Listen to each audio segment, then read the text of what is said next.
l'Université d'Avignon a commencé par l'Irlande et maintenant il s'intéresse à la civilisation mégalithique et il recherche la source commune de toute tradition religieuse.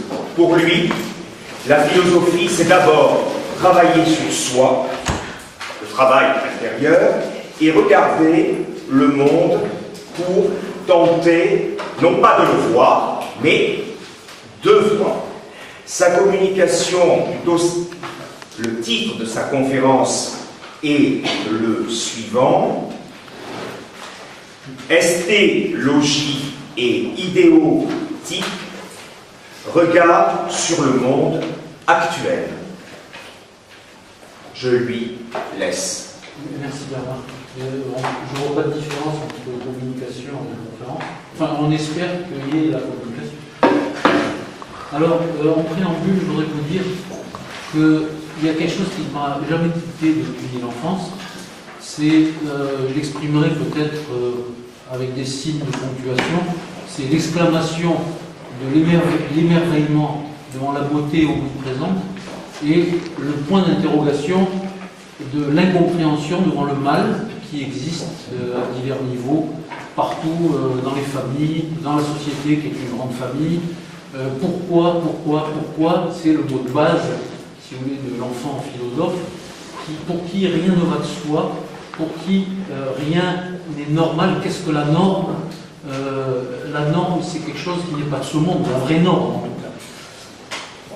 Donc oui, c'est un petit peu ça qui me motive dans mon regard sur le monde actuel. Regard sur le monde actuel, c'est le titre d'un essai de Paul Valéry. En fait, on regarde pour tenter de voir. C'est ça, critiquer. Tout compte fait, c'est tenter de voir. Il n'y a aucune connotation de pessimisme ou de négativité dans critiquer le monde, même si c'est sans conséquence dans le monde. Parce que ce qui est devait être, et ce qui doit être sera. Les lois qui régissent la fourmilière humaine sur la planète Terre, les vrais déterminismes, on ne les connaît pas. Et tout change vite, enfin vite, aux dimensions du cosmos auquel nous appartenons. Il faut savoir que 25 000 ans, c'est ce qu'on appelle dans la tradition un jour cosmique. Donc vous voyez, c'est une vitesse très relative pour nous. La vérité, avec un grand V, c'est un point aveugle où tout converge et à quoi on n'a jamais accès. On tourne autour. Un peu comme dans ces spirales gravées dans la pierre des mégalithes en Irlande et ailleurs, on voyage du centre inaccessible jusqu'au point le plus excentré, et puis on revient vers le centre, et ainsi de suite. C'est un petit peu ça la quête de la vérité. Ainsi peut se définir peut-être toute recherche, mais aussi toute création artistique, et aussi peut-être toute vie, sans aucune prétention à aucune création artistique. Donc, je finirai avec ceci, pour ce préambule. Si vous avez l'impression parfois que je suis hors sujet, ben, il n'est pas impossible que ce soit une illusion d'optique. Alors,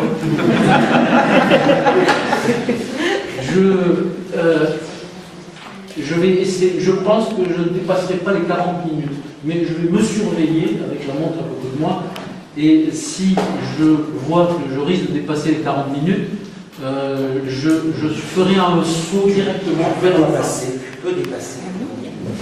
D'accord, mais si c'était trop long, je fais un saut vers la fin, parce que vers la fin, j'ai des choses très importantes à vous dire. Alors, pour résumer d'emblée ce que je veux dire ici, il y a une mystérieuse affinité entre l'activité ou l'agitation dite artistique et l'idéologie dominante, c'est-à-dire la rhétorique de l'inavouable désordre établi. Il y a une esthétique, entre guillemets, de la politique, entre guillemets, une idéologie, entre guillemets, de l'art, entre guillemets. Il y a plein de mots comme ça qu'il faut mettre entre guillemets aujourd'hui. Il y a une culture politicienne de l'art, une culture idéologique de l'esthétique. L'art semble s'être trahi lui-même comme la politique s'est trahie elle-même. Ce qui doit se vouer à l'intérêt général, cette politique que Václav Havel définit comme le service rendu aux autres. Jean Vilar, soit dit en passant, parlait du théâtre comme service public. Et ce qui est par essence fait pour se vouer à un monde de valeurs transcendantes. L'art que les anciens avaient si bien compris. Eh bien, tout ça n'est presque plus. Et le presque se réfère moins à un processus inachevé d'extinction qu'à la nouveauté qui, ici et là, malgré tout, loin des villes et surtout loin des lieux officiels, commence à naître. Reste que les assiégés, si je puis dire les choses comme ça, s'agitent. On croit être quelqu'un ou faire quelque chose en se débattant dans l'illusion du moi. Et il y a un titre de BD, je crois que l'auteur c'est Fred, qui est l'auteur, vous savez, de cette magnifique série avec ce personnage de Philémon. Il y a un titre qui résume un peu tout ça, c'est l'effervescence des comprimés. Alors, voici comment Alain Badiou définit ce qu'il appelle l'inesthétique. Alors, je le cite, un rapport de la philosophie à l'art qui, posant que l'art est par lui-même producteur de vérité, ne prétend d'aucune façon en faire pour la philosophie un objet.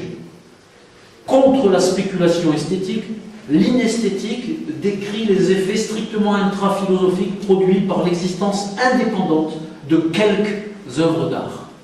Alors, il faut bien peser ce que sous-entend Badiou, l'existence indépendante de quelques œuvres d'art.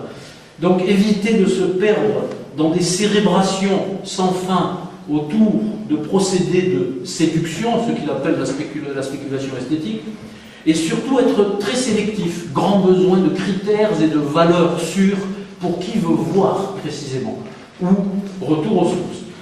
Et voici comment son ex-disciple Mehdi Belhadj-Kassem définit l'inesthétique, la possibilité que la philosophie se fonde comme système sous la condition moderne de l'art comme anti-esthétique. Alors moi, ce que je vois dans cette définition, la condition moderne de l'art comme anti-esthétique, d'ailleurs il le souligne lui-même dans son texte en italique, l'art n'est pas plus indépendant de l'époque que n'importe quoi ou n'importe qui d'autre. Et l'artiste, peut-être aujourd'hui plus que jamais, n'est pas moins que les autres fabriqué, dominé, formaté par les déterminations de forces externes. L'art moderne est, précise Belhadj-Kassem, l'impossible assomption du beau. C'est ce que j'appelle, pour rigoler un peu, le l'art moderne, dont j'eus un parfait modèle il y a quelques années à la FIAC de Paris, Foire internationale d'art contemporain, où je n'ai vu que des décorations. Mais, bon, c'était une foire. Donc l'esthétique proprement dite, c'est un département de la philosophie qui définit les critères de l'art et se trouve donc en mesure de l'évaluer. Ce n'est pas dans ce sens qu'on prend le mot esthétique dans la plupart des cas. D'ailleurs, la critique même prétendue esthétique, c'est-à-dire celle qui traite du passage de l'imaginaire aux œuvres, n'est souvent qu'un domaine d'auto-entreprise et d'auto-affirmation, comme bien d'autres qui n'ont rien à voir avec l'art, et elle est moins souvent au service des œuvres qu'au service d'un système, c'est-à-dire tout compte fait de la personne du critique. Belhadj-Kassem propose comme métaphore de l'art moderne et de l'esthétique de notre temps, comprise comme bricolage impressionniste plus ou moins impressionnant, il appelle ça la cuisine calculée. Il propose donc le harem ou le bordel, et qu'il oppose à la pyramide de Hegel dans son esthétique de 1835, cette figure, je cite, de l'art symbolique qui cache un objet mystique, un être invisible. Il est anachronique de se poser la question du beau ou de la beauté, voire même de la valeur. On peut rattacher cette problématique à la déconstruction dont je ne retiens que ceci. Le moindre mot, le moindre concept a besoin aujourd'hui d'être redéfini. tant nous vivons dans la perte ou la dégradation des critères de valeur. C'est la raison pour laquelle d'ailleurs j'écris pas mal de mots entre guillemets maintenant. Et je l'ai fait instinctivement, je n'ai compris qu'après pourquoi je le faisais. L'Irlandais Synge disait en substance « Il faudrait que la vie soit belle pour que le théâtre soit beau ». Et Jean Vilar disait « Commençons par faire une société, après quoi nous pourrons faire un théâtre ». Ce sont là deux points de vue qui sont très proches, qui illustrent ou éclairent, au moins partiellement, ce que Philippe Lacoue-Labarthe entend par esthétique, avec deux fois TH, c'est-à-dire le mariage de esthétique et éthique. Ce n'est pas un hasard si la philosophie se penche avec gravité, mais aussi avec humour. Je veux dire que le sérieux de l'esprit se passe très bien de l'esprit de sérieux, sur l'art, qui est le premier signe de l'état d'une société, je n'ose dire civilisation.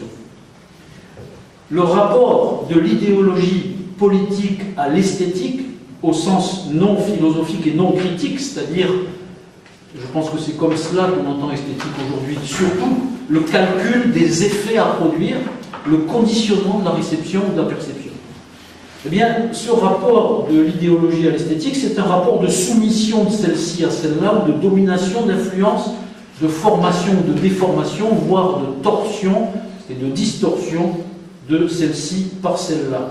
En cette ère dite post-moderne, ou post-postmoderne, je ne sais pas.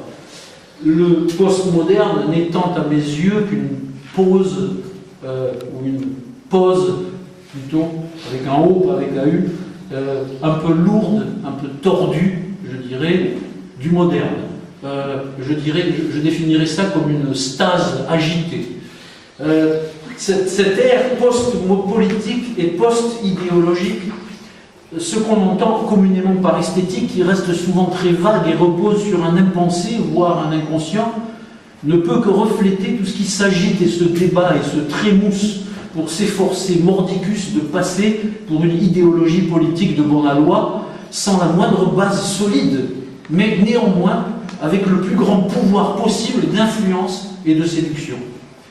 Ce que Belhadj Kassem exprime en disant que l'art est la mimésis de la politique effectivement existante. Et que Michel Surya résume sous un autre angle, mais tout ça se rejoint, dans le dernier volume de sa petite suite philosophique et musicale qui s'intitule « De la domination ». Il n'y a rien comme l'idéologie dont il n'ait été une bonne fois pour toutes guéri par la valeur suréminente de l'argent. Or, s'il n'y a plus d'idéologie dans ce sens-là, à moins de prendre la pulsion appropriatrice et expropriatrice, ou la cupidité, pour une idéologie, je veux dire ce qui est loin d'être invraisemblable, puisque l'idéologie d'aujourd'hui, la dominante, celle qui règle les mécanicités générales, ne semble plus être autre chose, j'y reviendrai, qu'une rationalisation de la pulsion, impulsion ou compulsion, de l'animal humain ou de la machine humaine programmée par cette pulsion rationalisée, rationalisante. Donc, disais-je, s'il n'y a plus d'idéologie au sens propre, au sens non sale, il n'y a plus, ou presque plus, d'esthétique non plus, dans le sens d'une relation de vérité telle que la création compte beaucoup plus que sa réception, ou que dans l'instant même de créer ne compte que l'incandescence de l'être et de sa trace dans le créé. La politique, le politique, les politiques se contorsionnent très civilement pour tenter de passer pour un ordre de valeurs directrices. L'esthétique, c'est-à-dire le bricolage en vue d'un conditionnement de la réception ou de la perception, c'est proche de l'illusionnisme, espèce de son et lumière qui couvre toujours comme une tentation ou une menace, artifices et fumées sans feu qui veulent nous subjuguer. Bref, tout ça voudrait aussi passer pour quelque chose de solidement fondé, une manière d'idéologie du spectacle, ce que j'appelle estélogie, qui a sa contrepartie dans la politique, dans ce que j'appelle l'idéotique. Avec tous ces noms antiques qui donnent envie de se gratter, ça donne des démangeaisons. Donc, c'est-à-dire une autre cuisine, un autre art, du spectacle un autre conditionnement de la réception ou de la perception, une autre manipulation. Dans les deux cas, je vois un système de pouvoir ou de recherche d'un pouvoir, ou des manœuvres de séduction. Il y a ainsi de faux héros et dans l'art et dans la politique. Tout peut se réduire à ceci: le personnel, l'ego, la personnalité, le talent, etc., etc., formes ou coquilles vides, autopromotion mondaine, qui est culture de l'art et de la politique. Illusionnisme compensatoire. Tout cela semble une métastase de l'individualisme et de l'économisme ou financiarisme en leur version anarchique que nous connaissons aujourd'hui. Ainsi, on a, côté politique, les discutailleurs et leurs procédés mimétiques, leur rhétorique, leur sophistique, leur théâtralité plus ou moins simiesque, et côté esthétique, le discutaillage des formes, des apparences, ce qu'on désigne par esthétisation, pardonnez-moi ce mot, bidouillage plus ou moins convaincant, recherche d'impression forte sur fond vide, recherche d'impact par des moyens et des procédés efficaces peut-être, mais plus ou moins obscurs, en ce qu'il relève d'un montage de formes, pas toujours habité ou motivé ou animé par un projet, c'est-à-dire, et ceci me semble essentiel, c'est-à-dire par une conscience de l'autre ou des autres, non pas comme miroir, mais comme instance ou existence qui fonde ou qui exige ma responsabilité. Si on prend Hollywood comme un cas extrême du grandiloquent à base de diverses techniques et technologies, d'effets spéciaux et de musique bruyante, et où le public est objet théorique abstrait, quantité négligeable et néanmoins lucrative, et si on prend le Festival de Cannes comme cas extrême de la mondanité égoïque ou de l'ego mondanisé, on a là deux grossissements, caricatures ou hypertrophies d'une tendance qui existe de diverses manières et à divers degrés dans toutes les formes d'expression dites artistiques. Jean Vilar, le mal du siècle, c'est cette confusion entre le grandiose et le vrai. Quoi qu'il en soit, idéologie et politique ou art et esthétique, tous ces mots entre guillemets bien sûr, de part et d'autre, bulles égocentrées, forme, figure sans contenu, séduisante. On peut n'avoir rien à dire, rien à donner, et, ou être incapable, comme dit Christian Bobin, d'éclairer un peu plus loin que soi. Cela n'empêche pas de créer et même de réussir. Certes, il y a partout beaucoup de choses judicieuses, sans plus. J'appelle ça de la débrouillardise d'auto-entrepreneur. J'appelle ça aussi, pour rigoler, c'est bien de rigoler, les mois-jeux olympiques de France. Émile Cioran disait que le XXe siècle avait inventé deux catégories. L'intelligent, entre guillemets, et l'intéressant. Les ombres et les reflets sur les parois de la caverne peuvent être bien faits, séduire, voire hypnotiser, couper du monde, empêcher la sortie à l'air libre, comme dans l'inanité de tous ces jeux narratifs postmodernes où la critique a trouvé de quoi exister, de quoi s'occuper, et qui sont, et pour l'écrivain et pour ceux qui le lisent, un cas spécial de divertissement au sens pascalien, ou de l'animation. Le postmoderne, c'est pour moi la meilleure illustration qui soit de ce que Cioran entendait par l'intelligent et l'intéressant. Il y a la correction politique et il y a la correction narcissique. Mais comme tout cela a été solennisé par la critique, on peut tomber sous le charme discret, précisément de l'intelligent et de l'intéressant. Il y a toute une branche de ce qu'on appelle théorie qui procède de cela. Quand Patrice Pavis posait cette question, l'esthétique de la réception de l'œuvre d'art est-elle en train d'accomplir sa révolution copernicienne de la théorie en se plaçant d'emblée sur le terrain de l'effet produit sur le spectateur. Savait-il qu'il définissait là le trait dominant de notre temps? Ce qui unit ces deux faces de la même fausse pièce, c'est l'égocentrage ou un égo collectif, ce qu'on a pu appeler, je ne sais plus qui, l'égolatrie. Et ce grand vide nourrit et fertilise tout discours politique ainsi que ce que j'appelle les arts de la domination, que Thomas Bernhardt désignait déjà par les artistes d'État. J'appelle ça la culture de l'art. Le jeune Beckett, en 1936, la date n'est pas insignifiante, désignait cela par le mot allemand Kultur avec un K majuscule. C'est une des plus belles réussites de notre temps que d'avoir persuadé qu'on se libère en devenant esclave de son ego. C'est ainsi qu'est efficacement occulté le réel de l'instrumentalisation. Ce qui unit ces deux aspects de la même fausse pièce, c'est aussi l'esprit de la publicité. On a l'impression que l'esprit de la publicité a contaminé le domaine de la politique, ça c'est évident, mais aussi celui de l'art, paradoxalement. C'est-à-dire là, le politique s'autopromotionne comme idéologie du service, et l'artiste s'autopromotionne dans le même esprit, alors qu'il est, dans le meilleur des cas, à son insu, au service du pouvoir et de la domination, c'est-à-dire de son ego, parce que c'est par là qu'il se fait attraper, corrompre et détourner. Il y a bien des rideaux de fumée sur le réel. La culture de l'art, ce nouvel opium, est un de ces rideaux. Car il y a création d'une mentalité collective, fabrication des perceptions et des pensées. C'est ça, la véritable intelligence artificielle. Le système est intégré, greffé en profondeur par une multitude de relais. Famille, école, université, travail, médias, cinéma, télévision, technologie, etc. Il y a une subjectivité d'époque, un sujet d'époque.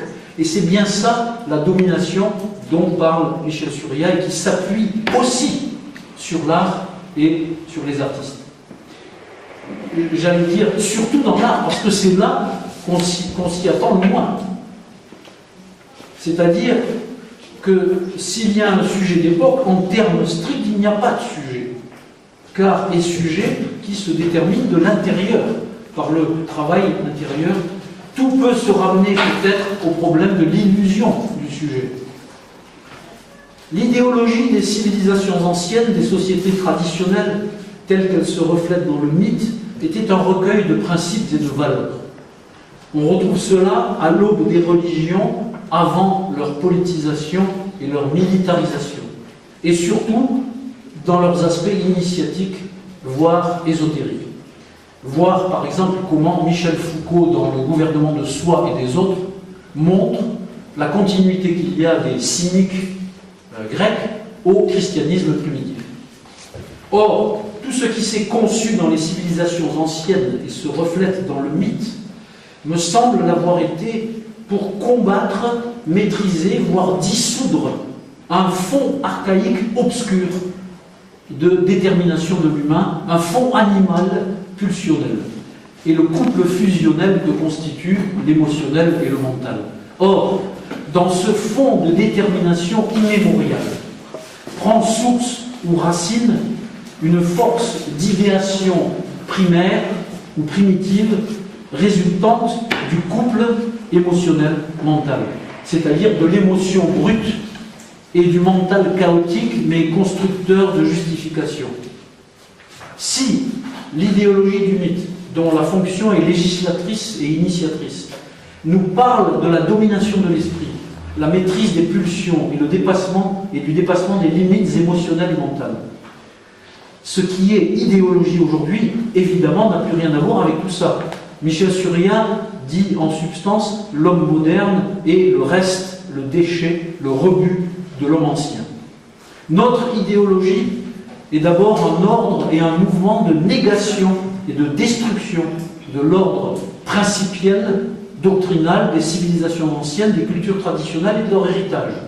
C'est un aspect de ce qu'on a pu appeler les bienfaits de la colonisation. C'est aussi un aspect de ce que Nietzsche appelle la mort de Dieu. Belhadj Kassem dit la mort de Dieu et la mort de l'art, c'est le même phénomène. les monothéismes politisés et militarisés sont liés à ce phénomène. Ils se sont coupés de la source, vidés de leur essence, et ils se sont ainsi dégradés. Nous assistons aujourd'hui à un retour en force du fond obscur, animal, pulsionnel, amorce de toutes sortes de rationalisations, voire les humanimalités de Michel Surya. C'est l'apogée de la civilisation, un point culminant vers le bas. La crise, ce qu'on appelle la crise, violence savamment organisée, fiction montée de toutes pièces, c'est inséparable de la fiction de l'individu dans une société elle-même fictive et qui ne fait que nier ce que serait véritablement un individu, mais tout en donnant l'illusion d'en favoriser l'avènement. Et ce jusque dans l'ostentation propre à l'art et à la politique, à l'idéologie qui n'est pas une idéologie et l'esthétique qui n'est pas une esthétique. Serge Alimi, dans Les Nouveaux Chiens de garde, signale que certains idéologues de ce qu'on appelle économie de marché comparent cette économie complètement tordue à la gravitation universelle. Un autre de ces grands esprits déclare, je cite, « Le libéralisme est inscrit dans la nature humaine, parfois violente et injuste, donc il faut l'accepter. » Un autre désigne le désordre établi comme cercle de la raison. N'est-ce pas là une éclatante manifestation de ce fond obscur, animal, pulsionnel, et de son travestissement idéologique, propre à justifier tout et n'importe quoi?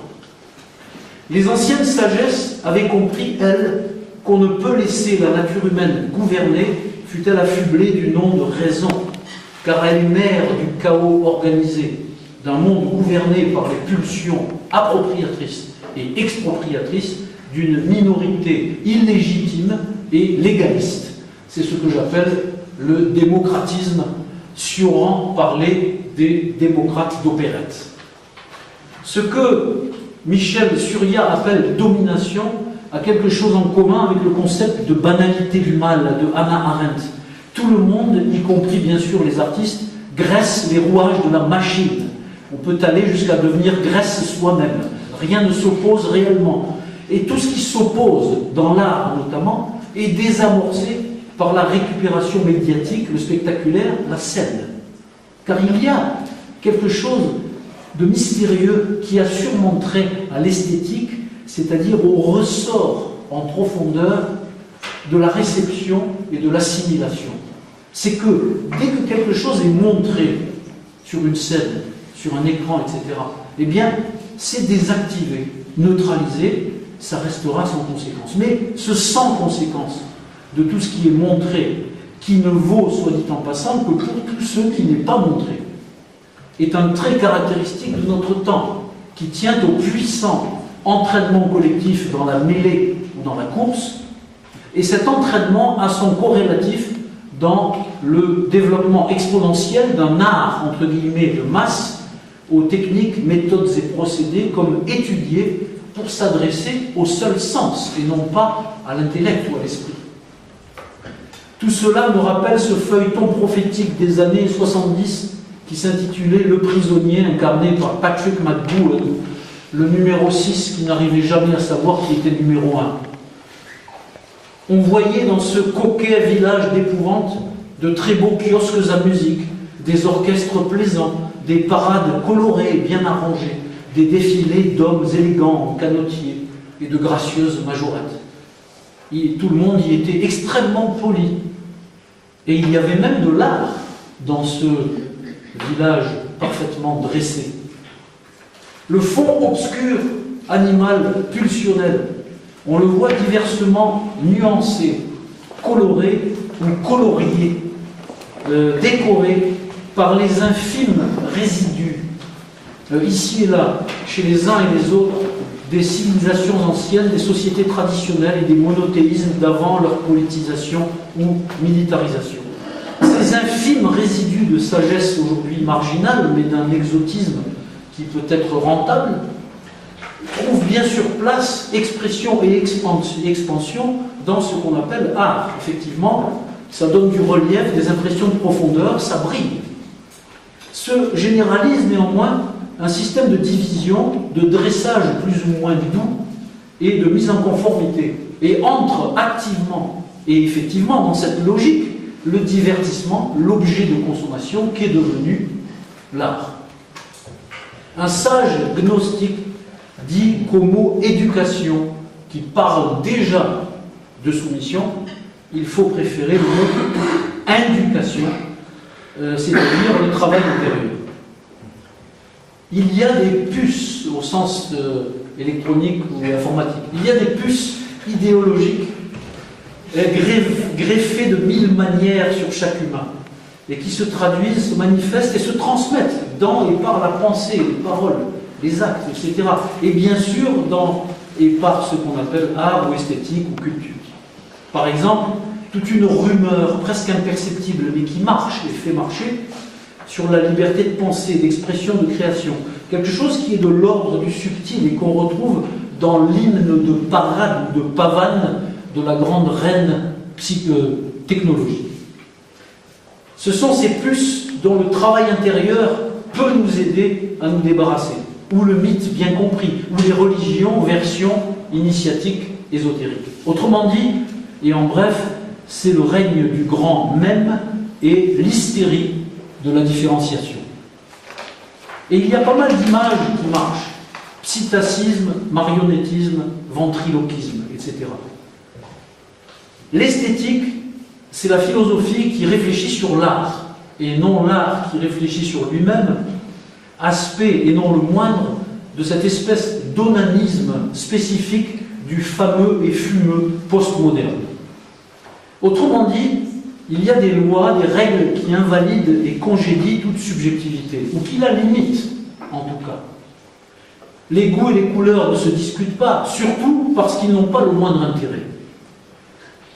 Il y a le réel transcendant du capitalisme et sa fiction démocratiste et son nouveau dieu déjà mort, l'individu. Or, selon un ordre rigoureux de vraies valeurs, par exemple, celle qui commandait l'initiation chez les anciens Égyptiens ou dans les sociétés chamaniques, que vaut celui qu'on surnomme individu? La même question peut se poser dans une perspective tout autre par rapport aux gouvernances qui ont d'autres chiens à caresser. Le beau, la beauté obéit à des lois, un ordre tout impersonnel. Pensez à cette constante dans la philosophie de l'art depuis les Grecs, et peut-être même depuis plus longtemps que ça. Le beau, c'est l'intelligible dans la matière, une manifestation du divin ou du vrai, ou de l'âme du monde, ou de l'unité spirituelle. L'artiste n'est que canal ou médium, il n'y a aucune raison de l'admirer ou de glorifier. Chez Démocrite, c'est un ordre sensible de l'harmonie des parties avec le tout d'un ensemble. On retrouve cela chez Pythagore, Léonard de Vinci et bien d'autres. Il y a un ordre numéraire, géométrique de la beauté, une arithmétique souveraine des proportions. Je pense au concept d'integritas, consonantia et claritas de saint Thomas d'Aquin. Je pense que vous comprenez ces mots, intégrité, consonance, clarté. Bon, on n'a pas le temps de s'étendre sur ces concepts de saint Thomas d'Aquin, mais on peut y revenir peut-être après. Je pense aussi au poème de Victor Hugo qui s'intitule Les Mages. Je pense aussi à William Blake et à William Morris. Saint Thomas d'Aquin est d'ailleurs repris par Bernard Bosanquet et par James Joyce. Ces principes se manifesteraient dans une création dépersonnalisée et ne seraient perceptibles que par l'œil d'un initié, c'est-à-dire tout simplement, d'une personne qui s'est délestée de l'illusion du moi. C'est ça un initié. Tout cela se retrouve dans l'architecture sacrée des anciens Égyptiens, dont les principes furent appliqués dans les architectures romanes et gothiques. Il y a des proportions qui ont des effets énergétiques mesurables. Il y a des formes bien proportionnées qui rayonnent invisiblement, mais c'est mesurable avec certaines techniques. C'est ce qu'on appelle les ondes de forme. Il y a donc une science du beau, de la beauté, et de l'esthétique bien comprise qui n'a rien à voir avec tous nos trafics. Donc fantaisie rationalisée, exhibition subventionnée, défi mégalomaniaque, hystérie de la performance, ni avec ce qui se prend pour des jeux d'enfants. Vous allez bien qui se prend pour des jeux d'enfants. Certes, tout cela peut être intelligent ou intéressant, justement. Il y a des artistes en Irlande qui puisent dans la mythologie des Celtes d'Irlande pour dire notre monde. Voilà un exemple d'une esthétique, avec 2 fois TH, qui, dans les termes de Christian Bobin, veut et peut éclairer plus loin que soi. Georges Bataille a écrit que la littérature, et on pourrait dire la même chose de l'art en général, aura dorénavant le rôle et le caractère délirant des religions antérieures au christianisme. Elle sera ce qui transfigure et ronge, ce qui divinise et moque. Et il ajoute que tout ce qui ne transfigure et ne ronge pas, qui ne divinise et ne moque pas, sera sottise, aboiement de chien dans l'Église. L'esthétique moderne ou postmoderne n'est que le reflet de l'idéologie sans idéologie qui passe quand même pour une idéologie. Tous les délires, toutes les dérives sont possibles. On est en démocratie. C'est très bien de jouer, tout est jeu. La vie même peut être vécue comme un jeu. C'est même mieux de la vivre comme ça. Mais si seulement ça jouait toujours comme les enfants. La communication elle-même est en question. Le régime de la séparation, même et surtout dans et par l'art, n'a jamais été aussi puissant. Giacomo Leopardi, dans son journal, écrit « Avant, nous étions tous différents et tous ensemble. Aujourd'hui, nous sommes tous identiques et séparés. » Théodore Adorno, dans son esthétique, définit ainsi l'art contemporain. Espace de liberté, de contestation et de créativité dans un monde technocratique. C'est très juste. C'est vraiment très juste. Son esthétique date des années 70. Mais si j'examine à la lumière de mes humbles observations les 3 points de la définition, je dirais l'espace de liberté, c'est précisément ce que j'appelle la réserve, comme pour les Indiens, le parc d'attractions ou le jardin d'enfants. La place qu'on a faite à l'art pour le ranger, le marginaliser, en l'exposant tout en le séparant pour le surveiller et l'instrumentaliser. Car la vraie place de l'art, c'est celle qu'on ne lui fait pas. Et une résidence d'artiste n'est autre que la terre et le ciel et la conscience du commun. La contestation a viré à ce que Kassem appelle la culture de la provocation ou le parodique transgressif.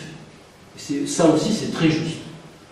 L'exemple parfait serait la chaîne de télé Canal+, qui illustre bien cette permissivité non dénuée, mensongère bien sûr, et non dénuée de vulgarité, et qui plaide pour ce que j'appelle le démocratisme.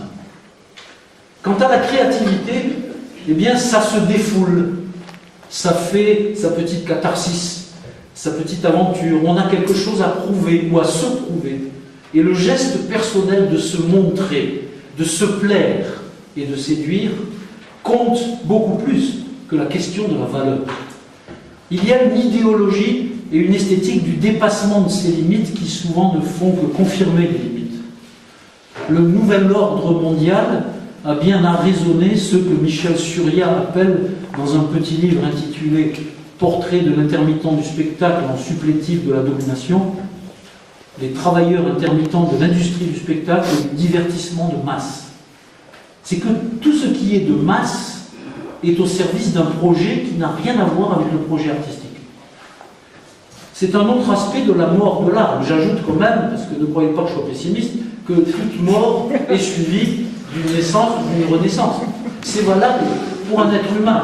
Dans la mystique, on dit qu'il faut mourir une première fois pour connaître la deuxième naissance. Je pense à Dante, qui était présent parmi nous hier. Voilà, c'est un bel exemple de ce cheminement mystique. Donc la mort de l'art, tout compte fait, peut-être que c'est bien, parce que nous allons vers quelque chose de nouveau.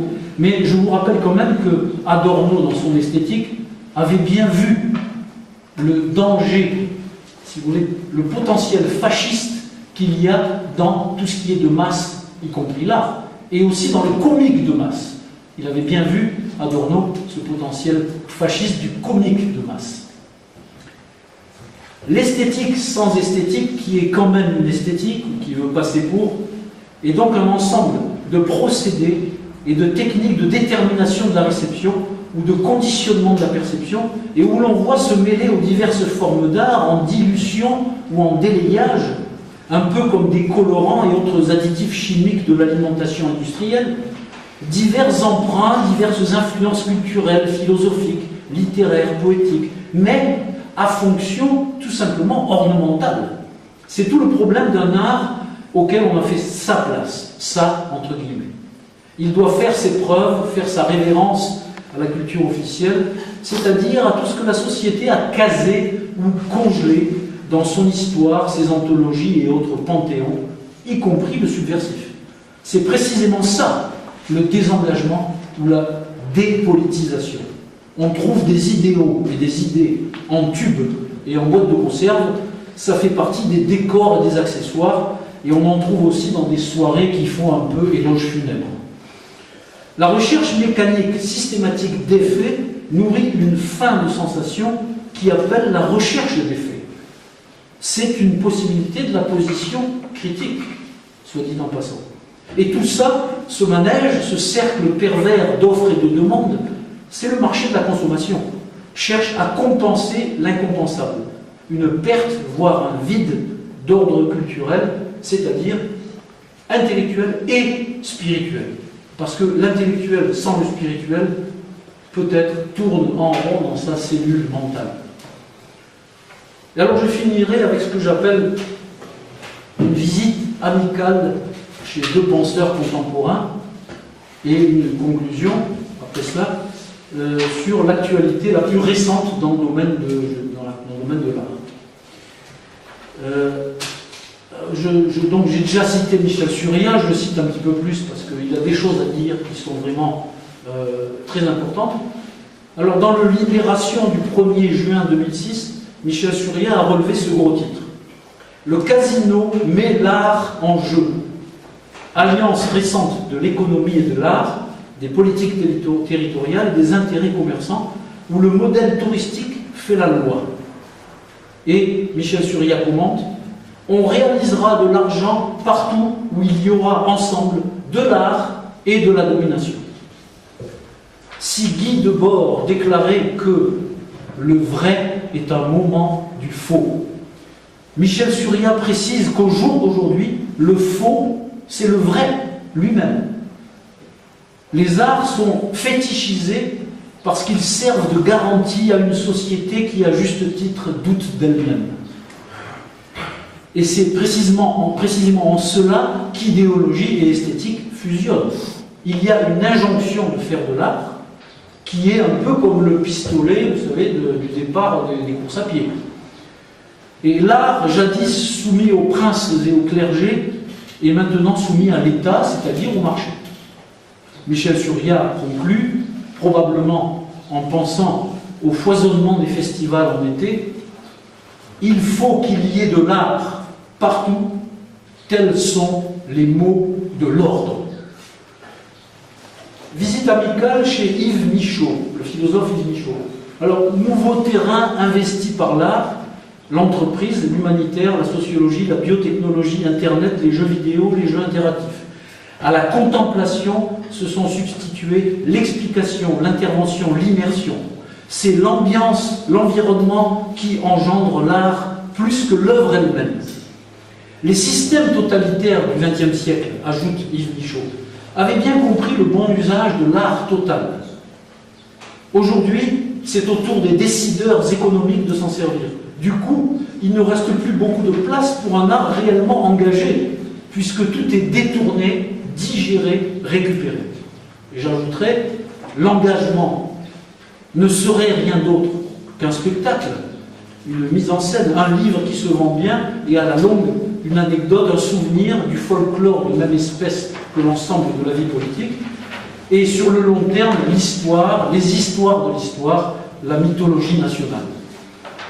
Alors je finirai avec ce que j'appelle une promenade dans l'actualité, et là je vous présente certains éléments d'une actualité très très récente, sans commentaire.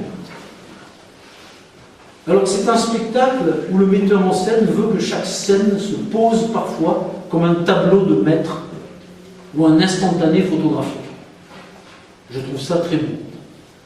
À la fin du spectacle, un spectateur va trouver le metteur en scène et lui dit « c'est trop lent ».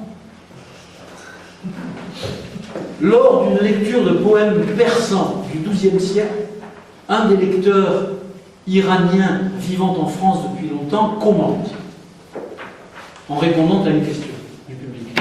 Il dit « l'ancienne poésie mystique persane s'était fait pour que les humains se corrigent. » À Nîmes, en 2011, j'assiste à une journée organisée par le Conseil général du Gard où viennent se produire des artistes qui ont déposé un dossier et ont été sélectionnés. On attend d'eux qu'ils présentent un échantillon de leur production. Le public est composé de commerçants qui pourront, par la suite, ça se passait juste avant l'été, contacter l'artiste ou les artistes qu'ils veulent employer. Donc quelque chose qui n'est pas loin d'Avignon. Marseille, ville européenne de la culture, le projet Euro-Méditerranée. Documentaire d'ailleurs, peut-être que vous pouvez y avoir accès, qui circule sur Internet, où les habitants qui se confiaient aux journalistes ont demandé qu'on ne voit pas leur visage et même que leur voix soit masquée. Selon deux compagnies artistiques ni bien pensantes ni lucratives, et donc menacées par le projet, c'est surtout une entreprise d'exclusion de certaines populations. Je n'entre pas dans les détails, je pense que vous m'entendez bien. Les investisseurs et organisateurs de ce projet pharaonique, l'argent dépensé là-dedans suffit à illustrer le caractère fictif de la crise. Déclare, mot pour mot, pour rendre le projet attractif, il faut une bonne dose d'artistes. Donc les artistes des deux compagnies en question pensent que l'industrie de la culture est le cheval de Troie d'une œuvre de nivellement, d'inquisition et d'épuration. Et l'un d'eux conclut « Jamais la culture n'avait manifesté un tel mépris envers l'art et les artistes. » Déclaration d'un ministre le mois dernier dans une feuille locale. La culture, ce n'est pas des subventions, c'est de l'investissement.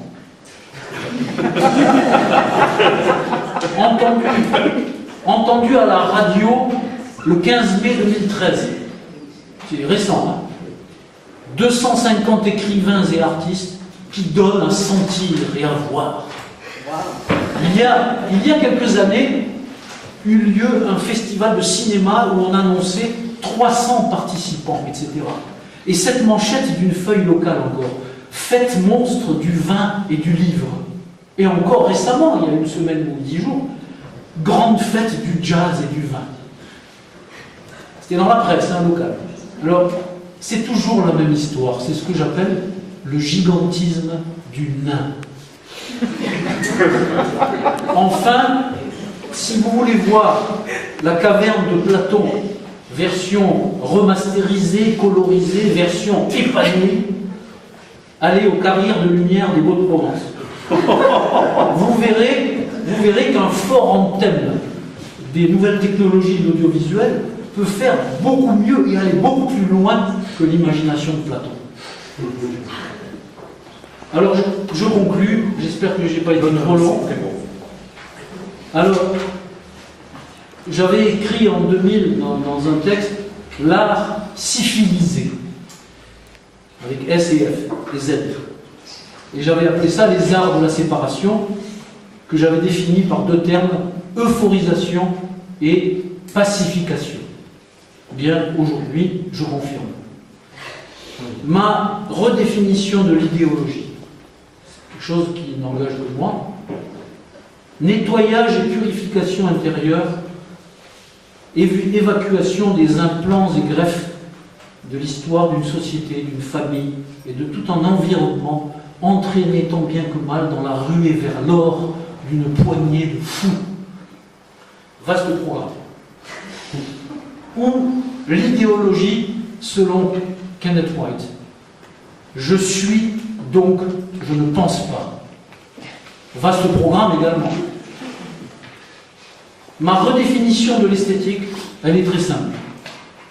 Voix, avec les deux orthographes, de la nature, terre et ciel, et au-delà, l'homme élémentaire. Nietzsche, dans Le Gris Savoir, écrit que les artistes ne vont jamais leur propre chemin. J'ajoute, sauf peut-être loin des villes, loin des mondanités ordinaires, près des énergies naturelles. Je dis peut-être, parce qu'il y a toujours, vous savez, l'exception qui confirme la règle. Dans les petits cercles familiaux et amicaux, parfois, comme je le vois en Ardèche ou en Célèbes. Mais ces gens-là, qui sont des artistes à mes yeux, ne se pensent même pas comme artistes. Jamais il ne viendrait à leur idée de se dire « je suis artiste ». Et encore, Michel Surya, il n'y a pas de domination qui ne soit maintenue sans les services qu'une partie de l'art pouvait lui prodiguer, c'est-à-dire sans qu'une partie de l'art s'asservisse à la domination. Mais, je finirai avec ça, et vous allez voir que c'est un énorme point d'interrogation. Donc en fait, retour au point d'interrogation de mon enfance. Il y a le musée de l'art brut à Lausanne. On peut y voir l'art avec un A majuscule et sans guillemets. Ces artistes n'ont pas créé ces œuvres pour se prouver ou prouver quelque chose. Ni pour publier, ni pour exposer, ni pour se montrer, ni pour vendre ou gagner de l'argent, encore moins pour plaire ou pour se plaire. Ils n'ont été influencés par aucun mouvement, aucun courant, aucune école. Ils ont été au service de l'art comme nécessité intérieure, indépendante de tout extérieur. Exemple d'un art devant lequel les mots, les concepts d'idéologie et d'esthétique semblent déplacés, perdre toute pertinence, ne trouver aucune application. À l'excès de tout ce qui se prend pour art aujourd'hui, l'art brut semble nous parler d'une impossible liberté, celle des mystiques peut-être, des traditions initiatiques, ésotériques, et de tous les Rimbaud, Van Gogh ou Artaud de l'histoire, parce qu'il y en a eu beaucoup, on ne les connaît pas tous. La liberté, selon cette formule de Cioran, de sortir de l'humanité. Mais, j'ajoute, pour y revenir, c'est-à-dire le paradoxe, je pense que vous en conviendrez, c'est que l'art qui est dit art brut, c'est-à-dire non raffiné, non civilisé, est encadré, exposé dans un musée. Le symbole est massif quand même. La question qui se pose à moi, c'est, je la formule en deux questions en fait. L'art brut, impossible liberté, point d'interrogation, ou peut-être retour à ce que disait, et c'est peut-être une réponse à ce que disait le philosophe grec Kostas Axelos, et c'est aussi une question que je pose, bien que sa phrase soit une affirmation. Aujourd'hui, il n'y a que par le retour aux sources qu'on a des chances de devenir novateur. Merci de votre attention.